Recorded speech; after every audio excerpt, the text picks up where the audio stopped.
Bismillahirrahmanirrahim. Assalamualaikum warahmatullahi wabarakatuh. Salam sejahtera kepada Dr. Veli. Terlebih dahulu saya memperkenalkan diri. Saya Abdul Rahman bin Muhammad Mustafa, nombor matrik 266506.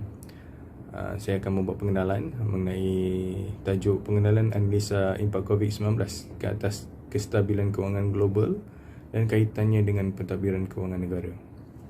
Seperti yang umum tahu, pandemik COVID-19 telah menyebabkan cabaran kestabilan kesihatan, ekonomi dan juga kewangan yang belum pernah terjadi di seantero dunia. Sekarang ini keutamaan setiap negara seluruh dunia adalah untuk menyelamatkan nyawa dan langkah-langkah pencegahan yang diperlukan untuk mengelakkan daripada dijangkiti pada wabak virus COVID-19 ini telah menyebabkan penurunan aktiviti ekonomi secara dramatik di seluruh negara. Akibat kesan COVID-19 ini, iaitu pada 3 bulan pertama tahun 2020, telah terjadinya pengucupan yang tajam, iaitu jauh lebih rendah, sebanyak 3%, iaitu jauh lebih rendah daripada kehilangan output semasa krisis kewangan global, iaitu pada sekitar tahun 2008 dan 2009. COVID-19 ini juga, pandemik ini juga telah meletakkan negara-negara besar seperti Eropah dan juga Amerika Syarikat dalam keadaan yang sangat sukar. Pandemik COVID-19 ini telah memberikan kesan yang buruk kepada pasaran kewangan global. Ini adalah masa yang sangat tidak menentu dalam negara-negara seluruh dunia yang menderita dengan wabak ini, yang mana kita tahu wabak ini adalah sangat tidak stabil dan mana-mana negara pun belum lagi menemui vaksin untuk kepada penyembuhan virus ini. Dan setakat ini tiada mana-mana syarikat ataupun negara-negara yang maju dari segi kestabilan kewangan yang kebal terhadap cabaran yang disebabkan oleh krisis kesihatan ini. Di Asia pula contohnya Sukan Olimpik 2020 yang telah dijadualkan akan dijalankan di Tokyo, Jepun, telah ditunda kepada tahun yang akan datang. Disebabkan pandemik ini, indeks Nikkei di Jepun juga telah mengalami kemerosotan yang melampau dan menyebabkan krisis kewangan yang agak teruk. Pada masa yang sama juga, peniaga di seluruh dunia telah memilih untuk menjual ke semua saham-saham mereka dan juga pelabur telah dihalang untuk membeli saham-saham tersebut. Kemudian situasi yang berlaku di negara ini, iaitu di Malaysia,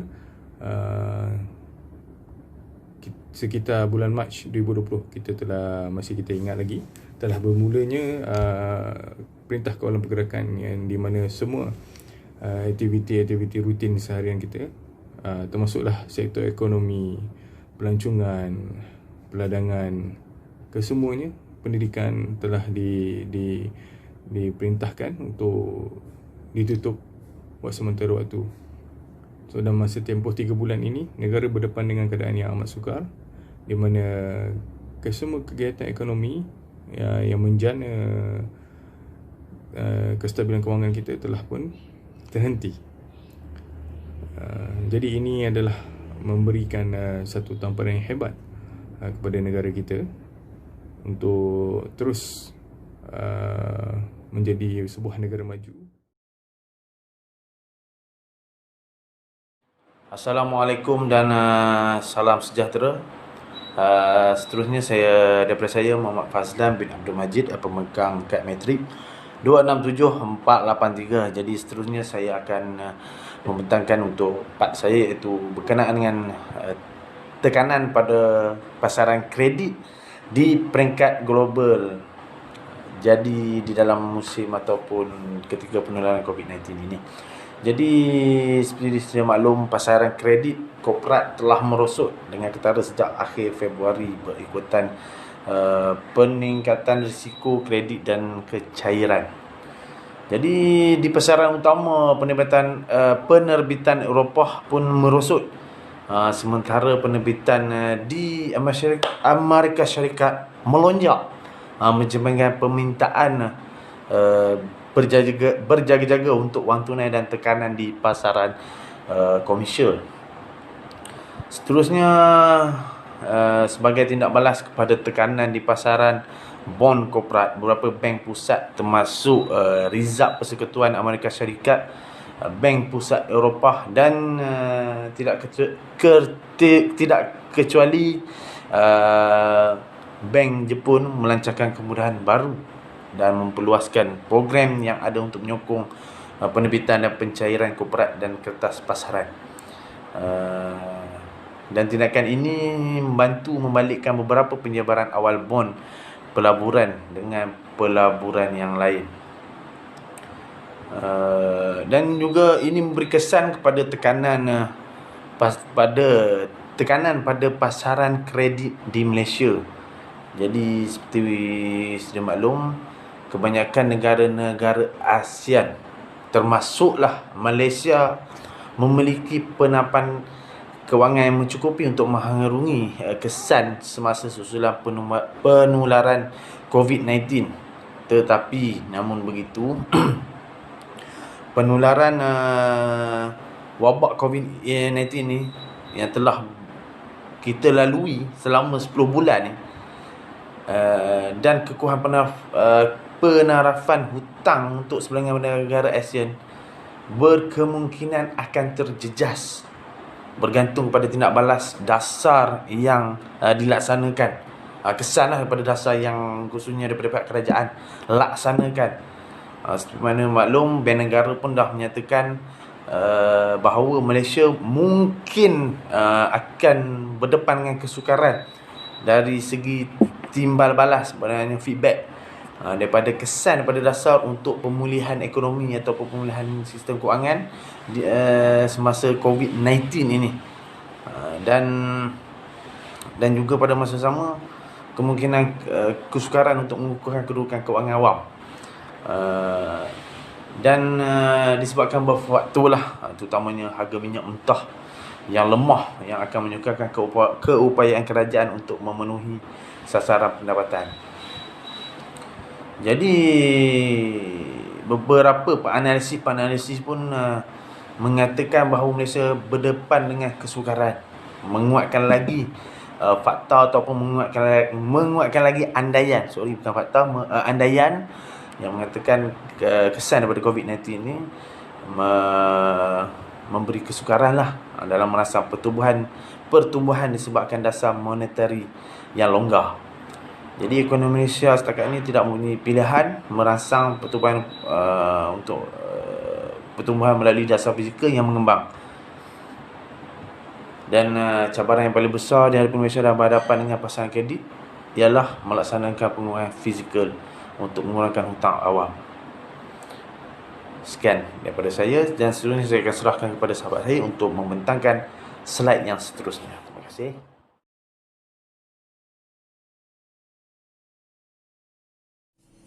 Okey, salam sejahtera kepada Dr. Veli dan rakan-rakan semua. Saya Muhammad Adrul Effendi bin Ali, nombor matrik 267477. Jadi saya akan menyambung slide yang bertajuk impak terhadap pasaran kewangan di Malaysia. Okey. Tidak dinafikan bahawa virus kecil COVID-19 telah pun menggegarkan satu dunia dari sudut kesihatan, keselamatan, ekonomi dan sosial di setiap negara. Hari ini setelah lebih 6 bulan kita berada dalam tempoh Perintah Kawalan Pergerakan Pemulihan PKPP. negara kita kini berada di dalam fasa pemulihan krisis COVID-19. Okey. Menurut Moody Investor Service dalam bernama 2020, krisis COVID-19 membawa perubahan jangka pendek kepada jangka panjang dan kewangan berstruktur di seluruh dunia, termasuklah Malaysia, dengan mengubah profil risiko kebanyakan kelas aset kerana kesan campur tangan kerajaan, perubahan tingkah laku dan perkembangan yang lain. Jadi apa yang boleh saya ulas di sini ialah antara petunjuk tahap kesihatan terhadap pasaran dan ekonomi.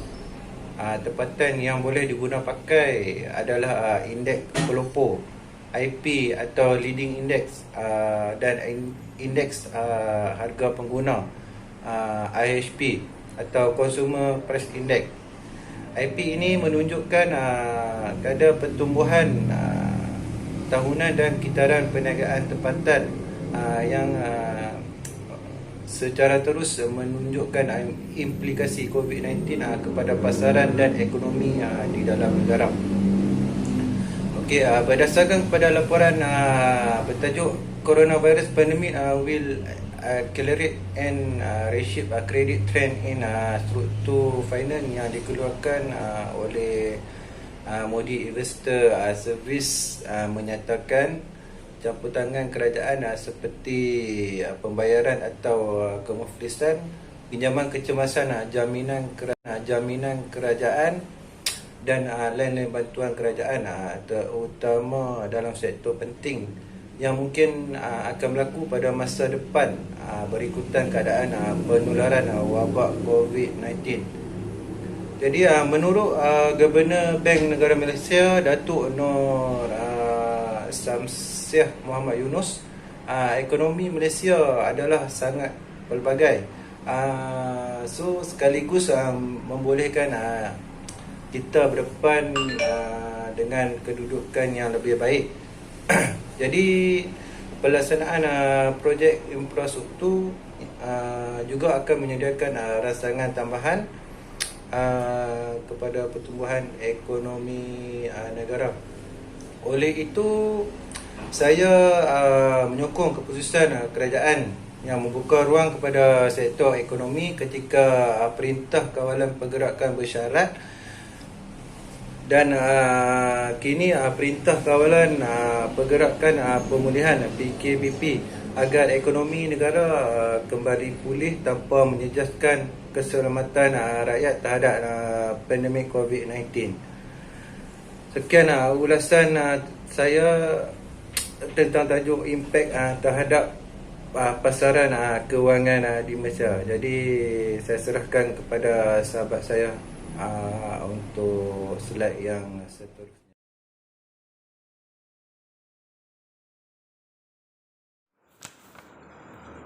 Assalamualaikum dan selamat pagi kepada pensyarah saya, Dr. Veli, dan rakan tim pentadbiran keuangan. Saya Muhammad Herman bin Muhammad Hazir, nombor metrik 237273. Okey, baik. Pada pagi ini saya akan membentangkan tajuk tugasan, iaitu analisa impak COVID-19 ke atas kestabilan keuangan global dan kaitan dengan pentadbiran keuangan negara kita. Pembentangan saya adalah kaitan harga minyak dan kestabilan keuangan global serta kestabilan keuangan di Malaysia.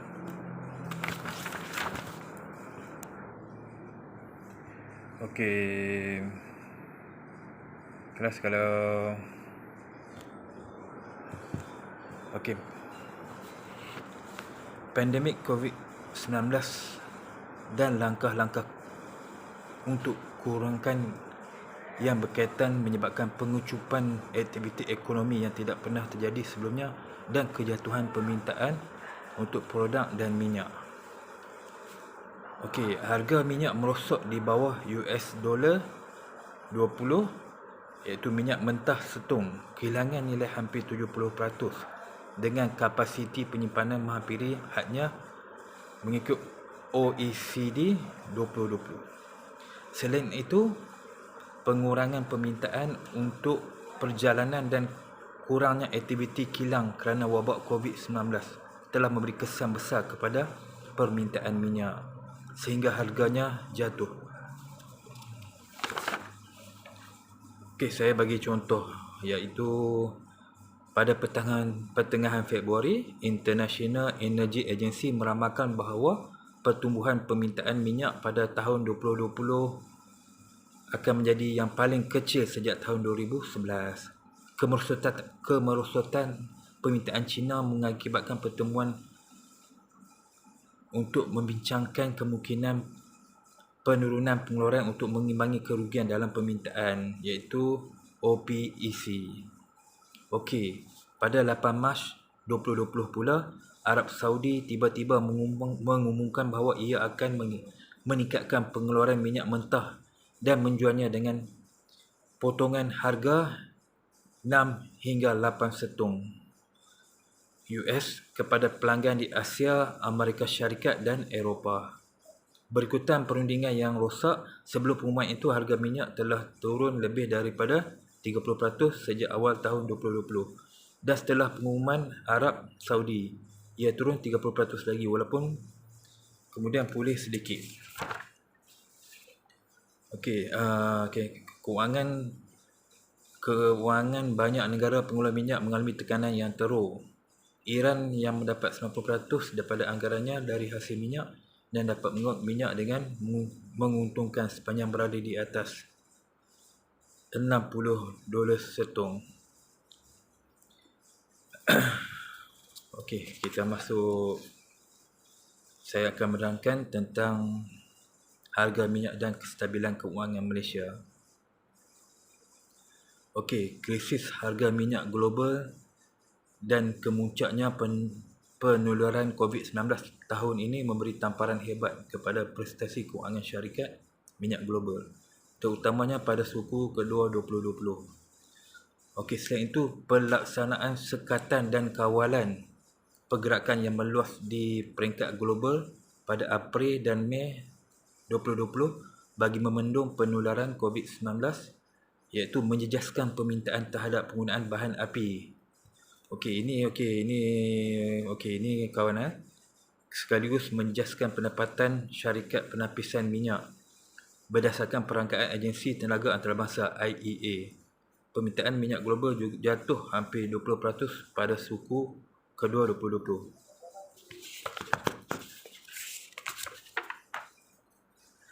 Menurut Ketua Ahli Ekonomi Bank Islam Malaysia Berhad, Dr. Muhammad Afzal Abdul Rashid dalam Mahanum 2020 kata, harga minyak mentah dunia lemah pada suku kedua dengan harga West Texas Intermediate iaitu WTI mencecah paras negatif pada pertengahan April 2020. Jelas menunjukkan bahawa prestasi kewangan syarikat berkaitan minyak dijangka terjejas. Beliau berkata, penggunaan aset serta pembelian modal capex dijangka mencatatkan bahan rendah di samping penyata untung rugi yang bakal mencatatkan kelembapan. Di peringkat global pula, syarikat minyak utama termasuk Petronas mengurangkan atau menangguhkan sebahagian rancangan capex mereka bagi 2020. Petronas mengumumkan ia akan mengurangkan capex sebanyak 21% kepada RM39 bilion berbanding RM50 bilion sebelumnya. Dengan mengambil kira persekitaran harga minyak yang rendah dan jangkaan aktiviti luar pesisir perlahan, Petronas juga mengumumkan pengurangan pembelanjaan operasi iaitu OPEC tahun ini sebanyak 20%. Okey, sekian doktor dan kawan-kawan pembincangan saya pada hari ini. Sekian, terima kasih. Assalamualaikum dan salam sejahtera.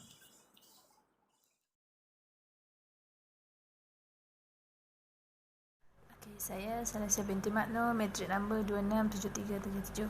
Okey, saya akan menyambung berkaitan impak COVID-19 ni ke atas kestabilan kewangan global. Okey. Kesan daripada COVID-19 atas kestabilan global adalah impak dia kepada pasaran bond dan hutang di peringkat global. Okey, sebelum penularan wabak COVID-19 ni, sejumlah besar pinjaman oleh syarikat dengan penilaian tepat ditambah dengan pertumbuhan pinjaman bermanfaat yang dibuat kepada syarikat dengan jumlah hutang yang besar dan menciptakan kerentanan dalam sistem kewangan. Okey, ini terbukti apabila pada bulan Januari hutang korporat Amerika Syarikat yang baru jatuh 10% dari tahun sebelum dia tu, yang berpotensi menunjukkan lebih berhati-hati dari para pelabur. Tetapi apabila ketika kesan ekonomi dari COVID-19 mula dirasakan, banyak sumber berita kewangan memberi amaran mengenai kemungkinan berlakunya impak terhadap hutang korporat berjumlah 10 trilion. Saya ulang ya, 10 trilion. Okey, laporan yang dikeluarkan oleh The New York Times berpendapat bahawa ini ditambah dengan kejatuhan nilai hadapan emas, menunjukkan bahawa pelabur utama mengalami masalah tunai dan berusaha untuk menjual aset yang mereka ada. Sepanjang minggu 9 Mac 2020, iaitu sepanjang COVID-19 menyerang negara, para pelabur menarik rekod mingguan sebanyak 15.9 bilion dari dana bond pelaburan serta 11.2 bilion dari dana bond hasil yang tinggi. Yang kedua tertinggi dalam rekod lah juga harga untuk dana pertukaran bond mulai turun di bawah nilai aset bersih mereka. Selain daripada kesan global, selain daripada impak kepada pasaran bond dan hutang di peringkat global, impak pasaran bond dan hutang di Malaysia semasa COVID juga turut terlibat. Ini kerana menurut ahli ekonomi muamalat Izwan Ahmad, dia menyatakan bahawa pinjaman domestik dan penerbitan bond adalah pilihan yang ada bagi mengutip pembiayaan untuk mengadakan sebarang pakej rancangan tambahan atau dana. Selain itu, Pengerusi Suruhanjaya Sekuriiti Malaysia SC Datuk Syed Zaid Albar menyatakan daya tahan pasaran modal tempatan akan terus disokong oleh kecairan domestik yang kukuh, infrastruktur pasaran modal yang mantap serta limpahan daripada pelaksanaan pakej rancangan ekonomi oleh kerajaan, meskipun di tengah-tengah pengaliran keluaran modal asing Mahanom 2020. Okey, pasaran equity tempatan menjejaki trend global, namun penjualan asing diimbangi oleh penyertaan pelabur institusi tempatan dan runcit. Walaupun turun naik tidak menentu dalam pasaran bond tempatan, tetapi ia terus berprestasi lebih baik berbanding pasaran baharu. Muncul lain disokong oleh kecairan dana domestik yang utuh dalam industri pengurusan dana tempatan. Sekian.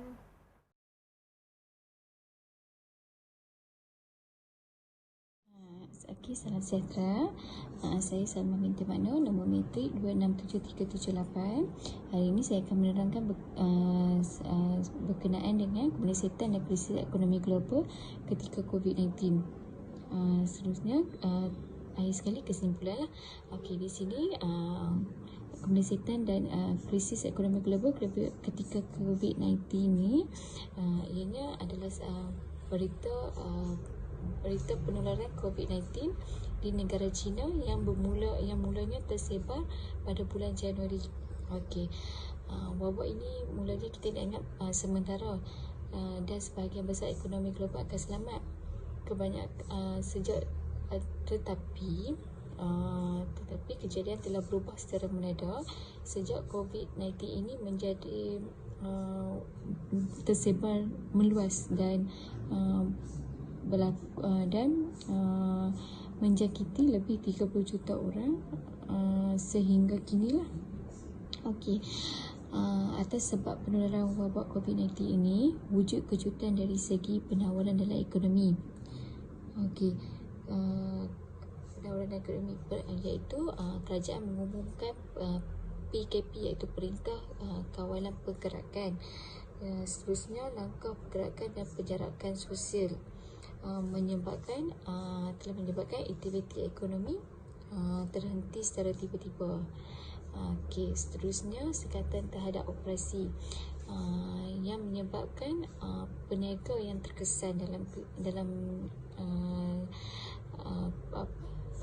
terhadap sekatan dalam operasi perniagaan dan pergerakan pada peringkat global telah mengakibatkan keuntungan berkurangan secara mendadak. Ini sebabkan ini kerana seperti yang kita tahu, apabila kerajaan mengumumkan PKP, peniaga tidak boleh berniaga dan keuntungan kepada kerajaan berkurangan. Okay, seterusnya dapat kita simpulkan di sini, dalam menangani masalah krisis kesihatan yang berpunca daripada pandemik COVID-19 dalam konteks kewangan dalam ekonomi, pihak Bank Negara Malaysia telah membuat analisis tentang tindak balas dasar fiskal, monetary dan kewangan pada peringkat global. Okey, COVID-19 ni virus yang luar biasa, iaitu krisis kesihatan luar biasa yang telah mencetuskan anjakan paradigma mengenai krisis kewangan dan ekonomi di peringkat global.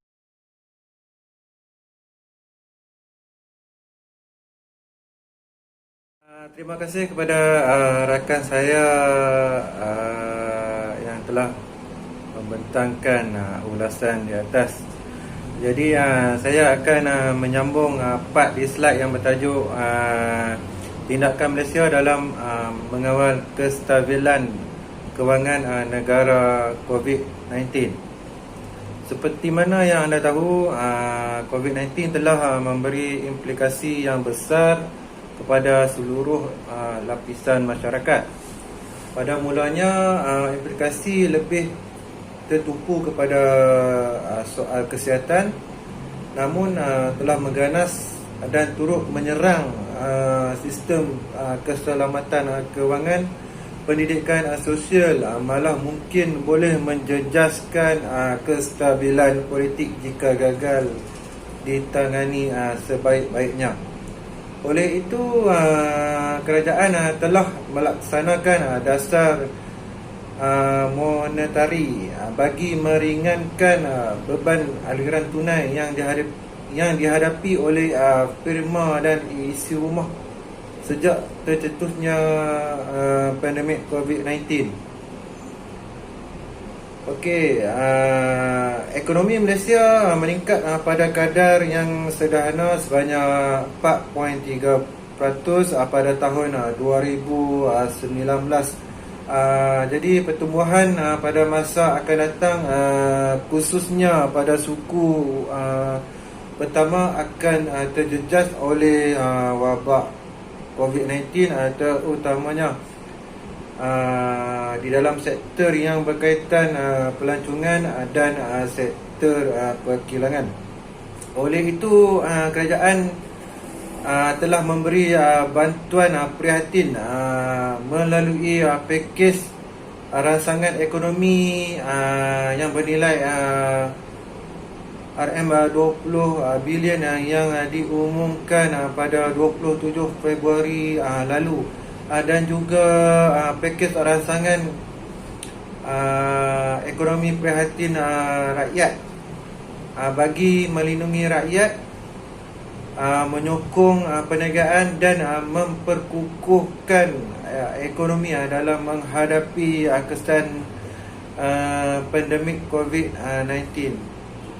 Seterusnya saya serahkan kepada rakan saya.